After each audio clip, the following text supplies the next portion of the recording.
స్వర్గం దారిలో పరుగు తీసే పరువపు పరవడి నీదే.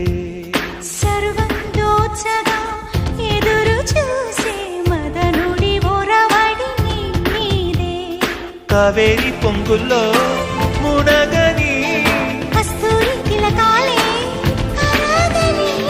మైకం కలిగించు కవ్వించు కరుణించు మంత్రం పలికించు పులకించు పవళించు.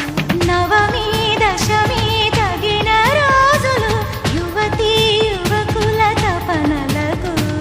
మకరం మిథునం వృషభరాసులు అనుకూలించును రసికులకు. దొరికినది సమయం విరహముతా